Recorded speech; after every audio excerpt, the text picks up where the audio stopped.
શ્રી કૃષ્ણ. જાગૃતિ રસોઈમાં તમારું સ્વાગત છે. આજે હું મકાઈનો ચેવડો બનાવવાની છું, લીલી મકાઈનો. આજે મેં એક મકાઈ લીધી છે, એક મકાઈના દાણા કાઢી અને બોઇલ કરેલા છે. 10 મિનિટ બોઇલ કર્યા છે મેં આને.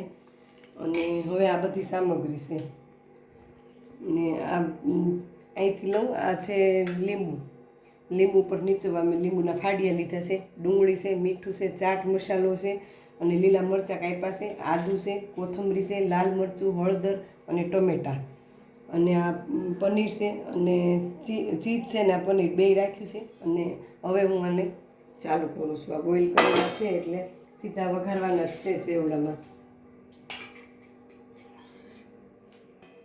લોહી મૂકું એમાં હું બટર નાખું છું.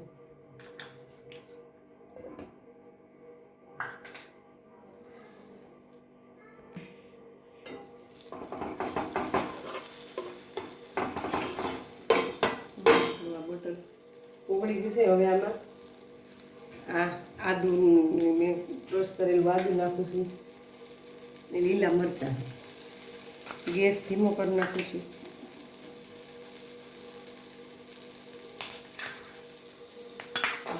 ડુંગળી કાપડી નાખવાની.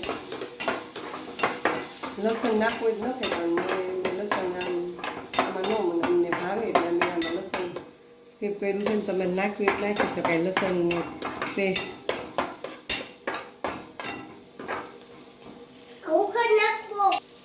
હવે આ ગેસ બંધ કરી અને આ લોહી નીચે લઈ લો.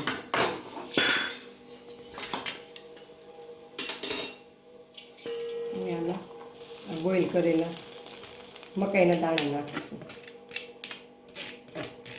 હવે બાળકોને ખવડાવવા માટે અમે આ વખતે ઘરે ચેવડું બનાવીએ છીએ. એમાં હળદર નાખું. કાચી હળદરનું તમને એમ થશે કાચી હળદર બેને નાખી પણ એનો ટેસ્ટ સરસ આવે છે. લાલ મરચું નાખું 1 ચમચી. લીલા ધાણા, સ્વાદ પ્રમાણે મીઠું. થોડુંક જ મીઠું નાખ્યું છે. પછી મારે ચાટ મસાલો નાખવાનો છે એટલે મીઠું છે ઓછું નાખ્યું છે.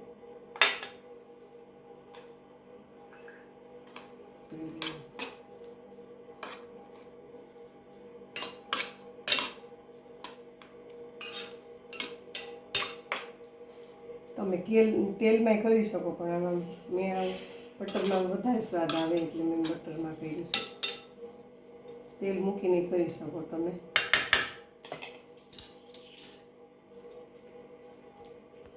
હવે આમાં લીંબુ આ નીચવી નાખું અને ચીઝ ખમણી નાખી દઉં.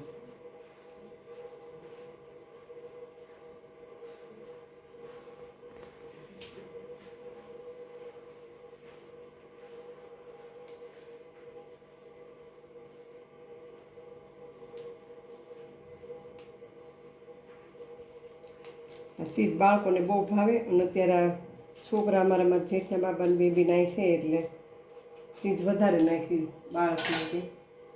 ને આ મારો મકાઈનો ચેવડો તૈયાર છે.